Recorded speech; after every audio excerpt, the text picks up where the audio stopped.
right, good morning. I am here today in this Volkswagen Atlas. We got this brand new, like early this year, around March and April. I went to California, I think in October. I ran this car as well. I had the used remote start to turn it on. Today's gonna be the same day as it was when I had that white Camry SE. I'm going with my friend in Louisville, Kentucky.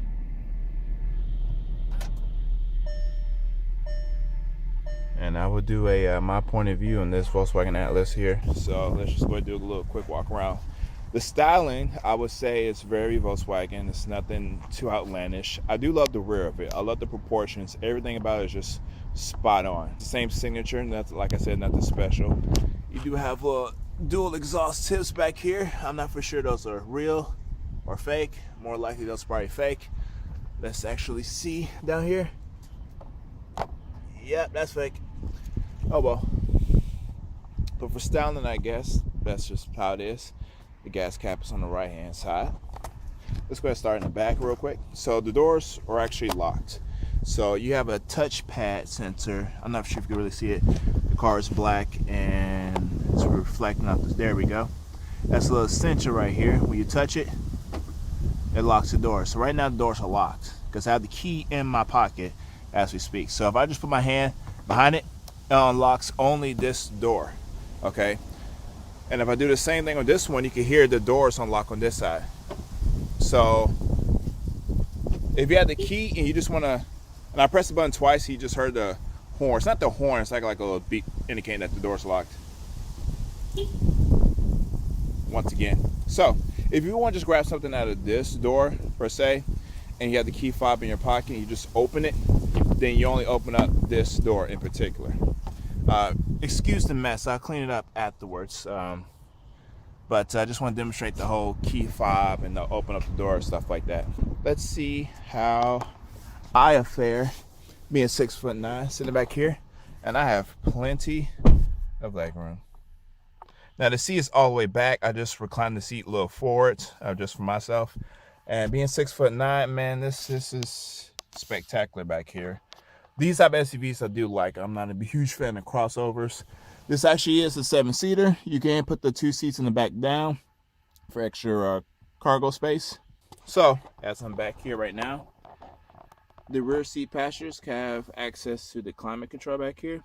Temperature gauge is right here to your left, and then the fan speed right here. Also, you have 2 USB ports. I'm not for sure how fast this charges up. 12-volt socket right there. The comfort of the seats as well is actually pretty comfortable.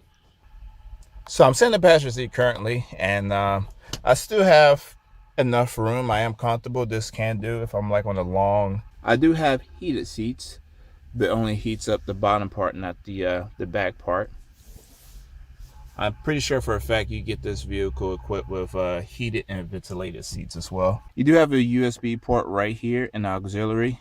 So you only have 2 USB ports in the front of the cabin, which is kind of sad because some vehicles have 3, 2 here, at least 1 inside, or possibly even 4, which seemed like an overkill, but it does come in handy sometimes, at least having 2 in here. But at least the rear seat passengers have 2 in the back as well, so no concerns. Now looking at the driver's seat from the passenger's point of view, this is equipped, like I said, with a remote start, like we did earlier. You could tell that this is, I think this vehicle is also offered in the ignition, a key ignition. And Volkswagens have, in my opinion, like one of the worst key ignitions. It's hard for me to explain, but usually if you just insert the key, you turn it.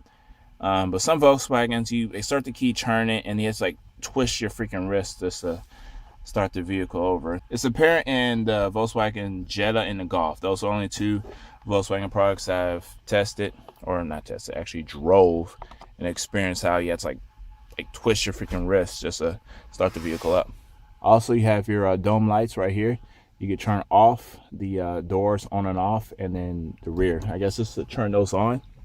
You can turn on the rear lights automatically. Have a nice sunglass holder right here. Got your little SOS, and the mechanic, a wrench right here.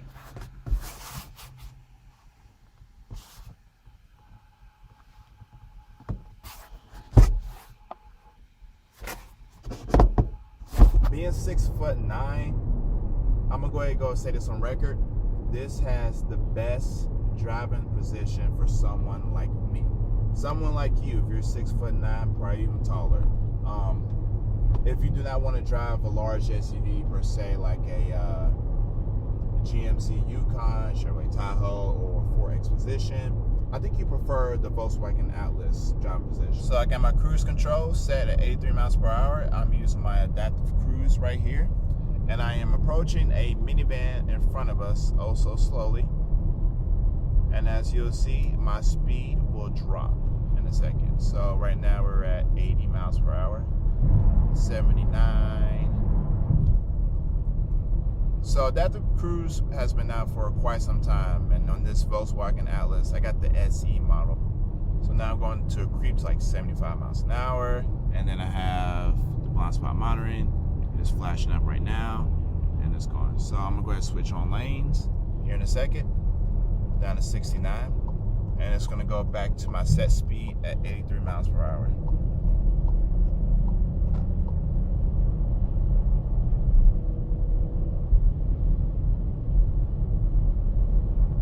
This has an 8-speed automatic gearbox. Not for sure it was a dual clutch. It's very smooth. I didn't feel the downshift when it just did that.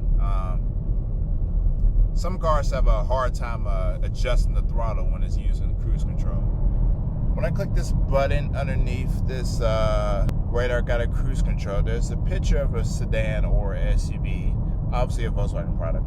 You click that and it shows you all your assist systems right here. So I'm gonna click it again, and then you can just scroll through it. So it has lane assist, but the system was turned off. As you can see, the engine is off. I am still in drive currently.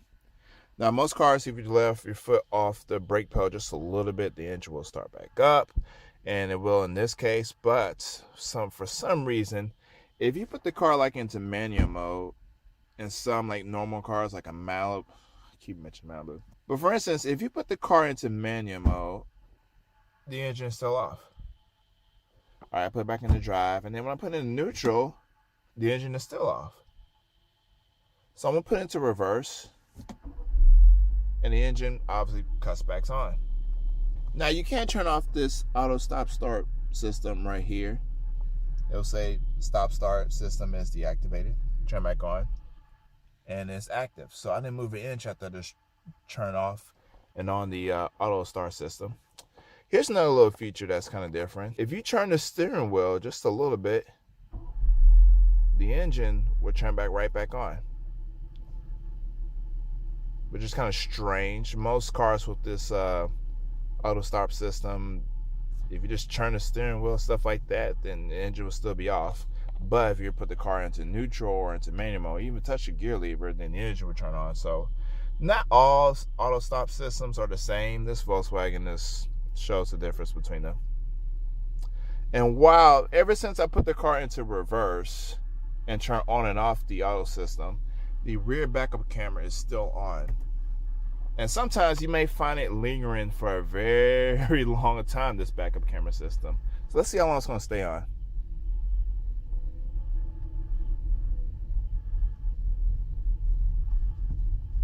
It's still on. It's still on.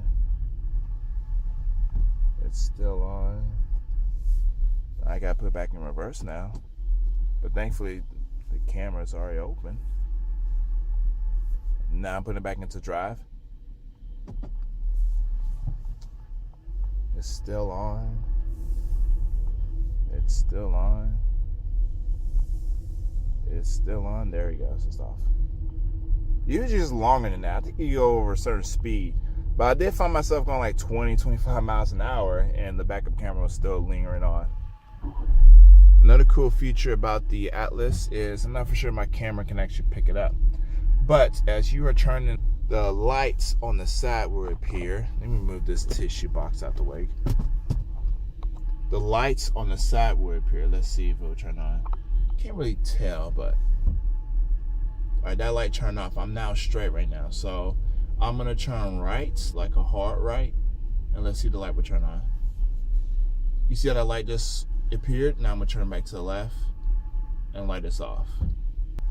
Now, my recent video was the Dodge Durango RT. That's a 7-seater, supposedly, but the one I had had 6 seats. It didn't have like the bench seat. It had like a captain chairs in the middle. And that review, I was kind of under the weather, so it wasn't my best review at that time. So I'm gonna compare this just a tad bit to the Dodge Durango. But let's go ahead and just talk about the performance, shall we? This has a 3.6 liter V6 with 276 brake horsepower and 266 foot-pound of torque. It is mated to an 8-speed automatic gearbox. From my point of view, after the well, not long, it's not that far, 2-hour and 30-minute drive, one way to Nashville to Louisville, Kentucky, the engine doesn't feel underpowered. 0 to 60 is pretty quick. 276 brake horsepower is decent for this size of the vehicle. I wish I had like 300 brake horsepower or something like in a Chrysler 300. That would make a world of difference. But this is a front-wheel drive SUV. You can get this vehicle in all-wheel drive. It's called 4Motion for Volkswagen. And this is the Volkswagen Atlas I had when I went to California a month ago. And this is just the front-wheel drive base version. It's still the same package, SE. I think it still costs the same. This one, the front-wheel drive, and just the 4Motion as well. I need to double check the pricing on that when I get home. I do want to go over the infotainment center real quick. So as of right now, I actually did not put my music on pause. When you cut down the volume, at least for the Bluetooth, when you cut it down all the way, it actually pauses your music. So let's just cut up just a little bit. So it's at 3 minutes and 15 seconds within the music. So if I cut all the way down, it freezes at 3:18. I'm not for sure there's any other infotainment center that does this. I think that's pretty cool. You want to cut it down really quickly so you can just like talk on the phone or having a conversation with somebody in the car. Then you can just resume by just turning it back up. And it stops again. I really do like that. Hope I don't get copyrighted. But anyways, so if I put my hand close to it, I didn't even touch the screen. Like some other bars just popped up as well. So look, this is how it is on standby. If I put my hand close to it, motion sensor, didn't even touch the screen.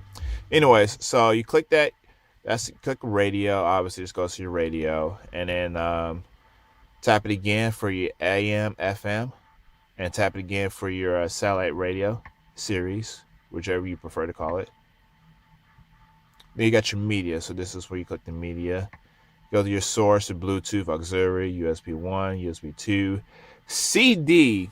Now, I have absolutely no idea where the CD is. I'm not sure it's in the trunk. Some cars still, yes, have a CD player, but this one, I don't see the slot for it. But it says CD and SD card. I'm not for sure the people still use that. Selection, this is just your auxiliary track list, not supported. If you have your phone hooked up to USB, and that'll be that. Your phone, I got my LG Stylo 4 hooked up. The voice, which I did not want to click on, but I'm going to click on just for demonstration.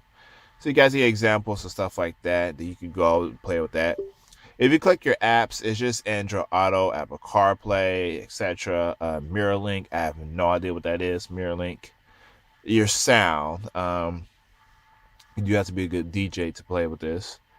But the bass can be very bassy, at least the older generation Golfs. It was just loud. It wasn't good sound quality. It was just loud. The bass was loud. Everything was just loud. But this one is like more, it's better. I'm not even trying to make up a term. The car, I never actually clicked the car link before. It says inspection due. I know this vehicle doesn't have inspection due. It just needs to be cleared. Tire pressure monitor system. I remember the old Volkswagen. I'm not sure it's still the same, but the tire pressure system, you can change it, turn it off. Oh, there. Ooh, look at that. Here it is. I just discovered something. Here is the CD player, and here's where you insert your SD card. So it does have a CD player. It has a CD player. I didn't even know it's in here.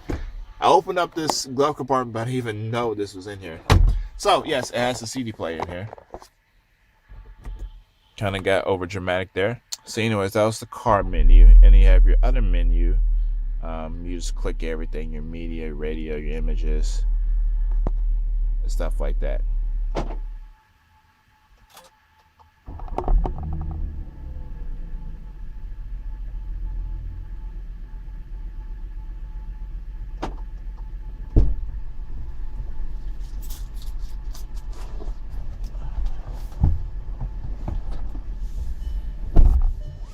Now, I did do the remote start on purpose. I just want you guys to see, as I open up the door, the RPM gauge just went up just a little bit. All right, let's time to go for the drive. This car is very easy to maneuver thanks to this very light steering feel you get in this SUV. You can literally just drive this thing with your pinky as if it's a subcompact sedan. It is a very comfortable ride, if I do say so myself. Here's one thing I do not like about this car, and it's not just car in particular. I did jump into another Atlas to see if this was true. I'm using windshield wipers. I mean, this car is not even a year old, and the wipers are just complete garbage. The 8-speed gearbox is silk smooth. It is superior on the highway. This one is just so buttery smooth, and then the acceleration is so linear in this thing. It uses the gearbox properly, and I really do enjoy this car on the highway, just cruising along. Well, I tell you, when I was on cruise control on the highway, I was able just to sit, put my legs like in a crisscross position. It's just so comfortable. This is how I would experience at least second class on the air flight. The Dodge Durango is very narrow. This is more wide. I have more space in here. And not only do I have more space in the front, as you saw earlier in the video, I have plenty of space in the back of me as well. I could probably sit behind myself in my driving position. The last thing about this Atlas I don't understand, it makes this weird sound when you're accelerating at a low speed. Let's see if I can make it do it. Didn't do it right there. Did just a little bit, but I know I could do it louder than that.